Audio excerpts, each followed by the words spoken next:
I was telling, come over here, Ron. I was telling him about the 1873 Carson City dime. The one with arrows were melded because it had a higher amount of silver in it.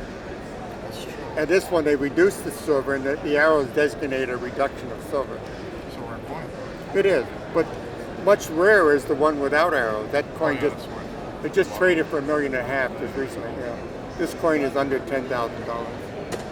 But it's fun, and it's Very history. nice. It's Thank history you. in your hand, and it's. Go ahead, continue. Tell me your viewpoint on this.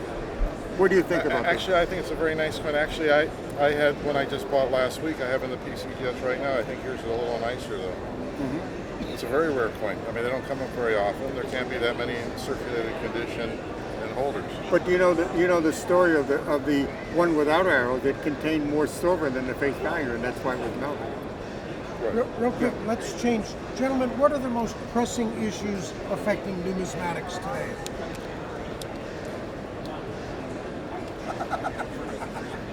Joel, you're older. You go first. Okay, well, tell me, what's your best recollection of a Long Beach show? Best recollection of a Long Beach. Yeah, what's a good memory that you... Well, let me give you a better point of view.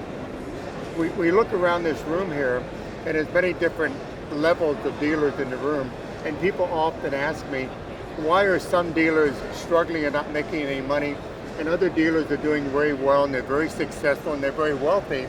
And my answer is, it's all about information. The more information, knowledge you have and you can retain, that knowledge translates into being productive and making money. Ron is one of the most brilliant people that I know. Thank you, Joel. And he's been very successful all of his life, but he has a lot of information. You know a lot of things. And you're one of the people that I admire the most, he's not here today, but it's Kevin Lipton.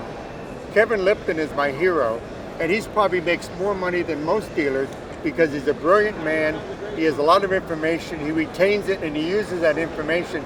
So I've always thought that information is a currency. So you can't get too much information.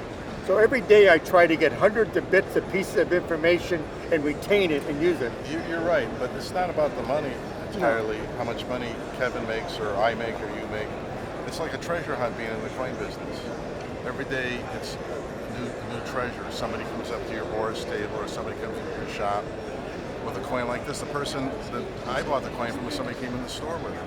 And they were like shocked when I gave them the money that I gave them for it. But to answer your other question, David, memories of the Long Beach Coin Show. The Long Beach Coin Show, to me, I've been going to it since I was a kid, 1964.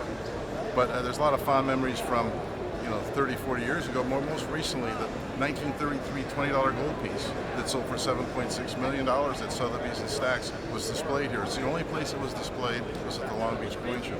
Or the fabulous ship of gold that Monaco has been selling and was found by a team. Then Dwight Manley bought it, and Dwight Manley let us have a ship of gold here. He also put a big display of a 1913 nickel. So I think people have to see these rarities to really see what they say. The 1913 nickel, everybody's heard about it, but Joel's right. The information is very important. When I'm asked by a young numismatist, what do I do first? Buy a red book.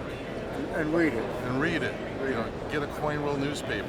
And of course, I'm talking about, most of the people I talk to now, they say, what about the internet? And I say, yeah, the internet's the best way to get information. You grab the red book on the internet. But you mentioned 1964. I think you and I and maybe one or two other people are the only ones in the room that were here in 1964. I think you and I some of our colleagues that were in 64 aren't here any longer. I think you and I, and possibly David Hall. I think David Hall, his first show was 1965. We were 1964. Does that mean we're old? No, it doesn't. This is your coin before I put it in my pocket. But this is a very fascinating coin. It is. And I think, gentlemen, it's been nice. I got an appointment. See you later. Thanks. Ron, thank you.